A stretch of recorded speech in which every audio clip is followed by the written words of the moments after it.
दोस्तों कहानी शुरू होती है और हम देखते हैं एलिस नाम की एक सिंगल मदर को, जो कि एक मैगजीन में राइटर का काम करती थी। आगे जब एलिस किसी काम से दूसरे शहर जा रही थी, तभी उसकी पास वाली सीट पर बिली नाम का एक लड़का आकर बैठ जाता है। तभी बिली एलिस को देखता है और पहली ही नजर में उससे प्यार कर बैठता है, लेकिन एलिस उस पर ध्यान नहीं देती और सोचती है कि इसकी उम्र के सभी लड़कों का यही हाल है, कहीं कोई सुंदर लड़की देखी नहीं कि उससे प्यार कर बैठते हैं। आगे जब हवाई जहाज में टर्बुलेंस आती है तो डर के मारे एलिस बिली का हाथ पकड़ लेती है। अब ये देखकर बिली बहुत ज्यादा एक्साइटेड हो जाता है और सोचने लगता है कि अब तो ये भी मेरे से सच्चा वाला प्यार करती है। थोड़ी देर बाद हवाई जहाज भी लैंड हो जाता है और फिर जब एलिस अपनी सीट से उठकर जाने लगती है तो वो अपना पेन ड्राइव वहीं पर भूल जाती है, जो देखते ही बिली उसे वो लौटाने के लिए उसके पीछे भागता है, लेकिन तब तक एलिस अपनी बहन के साथ वहाँ से जा चुकी थी। आगे कार में उसकी बहन उसे कहती है कि मैंने तेरे लिए एक डॉक्टर लड़का देखा है जो तुझे भी बहुत पसंद आएगा, लेकिन एलिस उसे कहती है कि नहीं, मुझे उससे नहीं मिलना। फिर अगले दिन वो अपने ऑफिस पहुँचती है, जहाँ पर उसका बॉस उसे कहता है कि आजकल तुम क्या लिख रही हो, दिन ब दिन तुम्हारे आर्टिकल बिल्कुल घटिया होते जा रहे हैं। तुमको पता है इसका क्या रीजन है? कि तुम सिर्फ अपना सेम रूटीन फॉलो कर रही हो और कुछ भी नया ट्राई नहीं कर रही, और जब तक तुम कुछ नया ट्राई नहीं करोगी तब तक तुम कुछ नया लिख भी नहीं सकती। जरा तुम अपनी ये कोलीग को देखो, ये कैसे नाच रही है, ये हमेशा कुछ न कुछ नया ट्राई करती है और इसके लिखे हुए आर्टिकल्स भी सभी को पसंद आते हैं। अब अपने बॉस की बातें सुनकर एलिस को भी जोश आ जाता है, तो वो कुछ नया ट्राई करने के लिए अपना कंप्यूटर ऑन करती है, पर तभी उसे पता चलता है कि उसका पेन ड्राइव तो खो गया है। इसी दौरान उसकी नजर एक पेपर पर पड़ती है जिस पर बिली ने अपने नंबर लिखे हुए थे।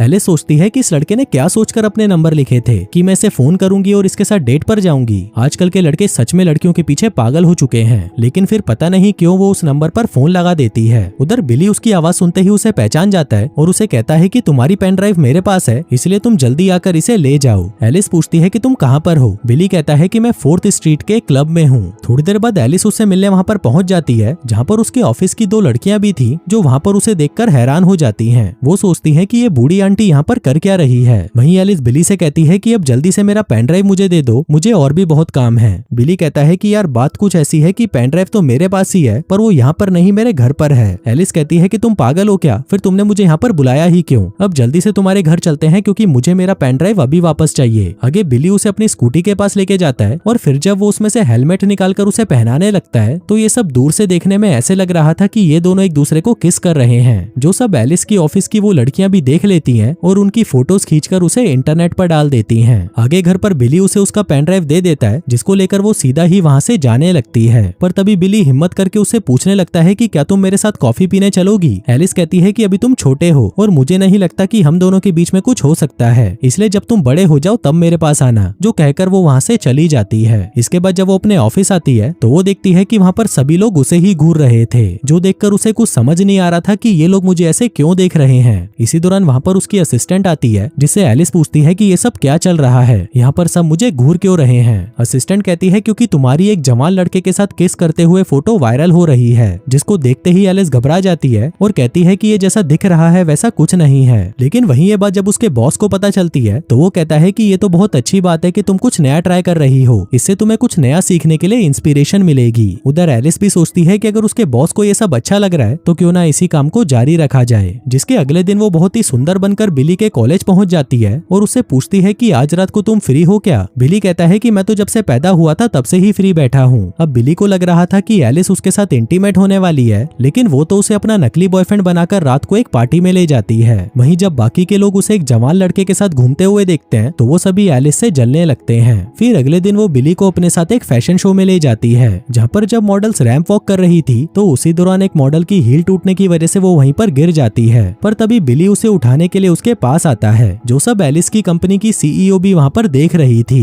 फिर फैशन शो के बाद वहाँ पर एक पार्टी होती है, जहाँ पर एलिस बिली के साथ चिपक चिपक कर डांस कर रही थी और वहीं ये सब उसका बॉस भी देख रहा था। दरअसल एलिस ये सब अपने बॉस को दिखाने के लिए कर रही थी, ताकि उसके बॉस को लगता रहे कि वो कुछ नया ट्राई कर रही है। आगे पार्टी के बाद बिली उसे उसके घर छोड़ने जाता है, जहाँ पर जाने से पहले वो उसे किस करने की कोशिश करता है, लेकिन एलिस उसे ऐसा करने नहीं देती और वहाँ से अपने घर चली जाती है। लेकिन फिर थोड़ी देर बाद बिली उसका दरवाजा खटखटाता है और एलिस जैसे ही दरवाजा खोलती है तो बिली तुरंत उसे पकड़कर किस करने लग जाता है। अब क्योंकि एलिस को भी इसमें मजा आने लगा था तो वो दोनों वहीं पर इंटीमेट हो जाते हैं और तब तक इंटीमेट होते रहते हैं जब तक सुबह नहीं हो जाती। फिर सुबह होते ही एलिस को खुद पर गुस्सा आने लगता है कि वो अपने से छोटी उम्र के लड़के के साथ इंटीमेट हो गई, पर क्योंकि रात को उसे बहुत मजा आया था तो वो इस बात पर ज्यादा ध्यान नहीं देती, जिसके बाद वो दोनों एक साथ ज्यादा से ज्यादा टाइम बिताने लगते हैं। इस दौरान एलिस बिली के साथ कई बार इंटीमेट भी होती है और ये सिलसिला काफी दिनों तक चलता रहता है। फिर एक दिन ऐसे ही जब वो शीशे में खुद को देख रही थी तो वो सोचने लगती है कि 4-5 सालों बाद तो मैं बूढ़ी हो जाऊंगी, लेकिन बिली तो तब भी जवान ही रहेगा। लेकिन सोचने वाली ये बात है कि जब मैं बूढ़ी हो जाऊंगी तब भी बिली मुझसे उतना ही प्यार करेगा जितना वो आज करता है। मुझे तो नहीं लगता कि वो करेगा। इसलिए अगले ही दिन वो बिली से मिलकर उसे ब्रेकअप कर लेती है। वो कहती है कि देखो बिली, ये सब मौज मस्ती 1-2 सालों तक तो चल सकती है, लेकिन जिस दिन तुम्हें मुझसे भी कोई सुंदर मिल गई तो तुम मुझे छोड़कर चले जाओगे। अब ये सुनकर बिली निराश हो जाता है क्योंकि वो तो सिर्फ उसी से ही प्यार करता था। अब ऐसे ही कई दिन बीत जाते हैं और फिर एक दिन एलिस की सीईओ इनके ऑफिस आती है ताकि वो अगले महीने में आने वाली मैगजीन का कवर फोटो डिसाइड कर सके। तभी वो एलिस से कहती है कि इस बार मुझे कवर फोटो के लिए एक नया मॉडल चाहिए। वो उससे पूछती है कि तुम्हारे बॉयफ्रेंड बिली का क्या हुआ? मुझे लगता है कि हमारे कवर फोटो के लिए वो बिल्कुल बेस्ट रहेगा, क्योंकि मैंने उसे उस दिन फैशन शो में उस मॉडल की मदद करते हुए देखा था और मुझे लगता है कि हमारे कवर फोटो के लिए उसका चेहरा बिल्कुल बेस्ट है। अब उसका नाम सुनते ही एलिस परेशान हो जाती है क्योंकि उसने इतनी मुश्किल से तो उससे अपना पीछा छुड़वाया था और ये बुढ़िया उसे वापस लाने को कह रही थी।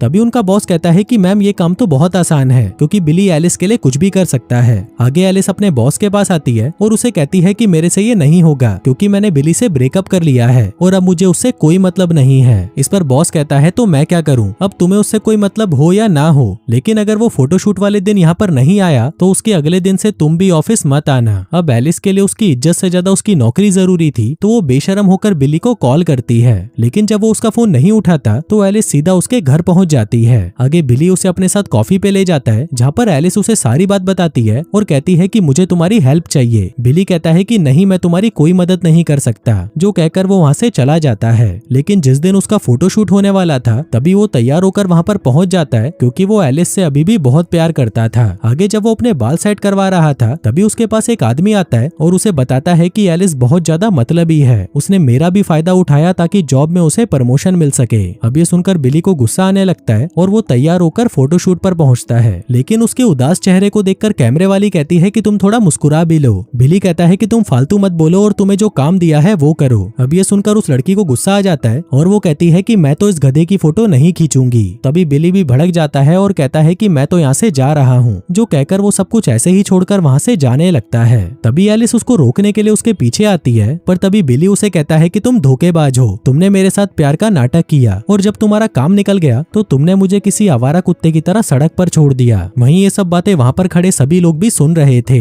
आगे उसका बॉस एलिस के पास आकर कहता है कि तुमने इस बेचारे का फायदा उठाया, जो कहकर वो उसे काम से निकाल देता है। आगे कुछ दिन बीत जाते हैं और हम एलिस को देखते हैं जो अब पूरी तरह अकेली पड़ चुकी थी। इसी दौरान उसे एहसास होने लगता है कि उसने बिली के साथ सही नहीं किया। उसे लगता है कि उन दोनों के बीच में जो कुछ भी था शायद वो सच्चा वाला प्यार था जिसे वो कभी भी समझ नहीं पाई। अब वो अपने प्यार को ऐसे ही जाने नहीं देना चाहती थी, इसलिए वो भागकर उसके कॉलेज आ जाती है और फिर पूरी क्लास के सामने बिली को प्रपोज कर देती है। वहीं बिली जो एलिस से अभी भी प्यार करता था वो ये सुनते ही एलिस के पास दौड़ा चला आता है, जिसके बाद वो दोनों एक दूसरे को किस करते हैं। और दोस्तों इसी के साथ ही ये कहानी यहीं खत्म हो जाती है।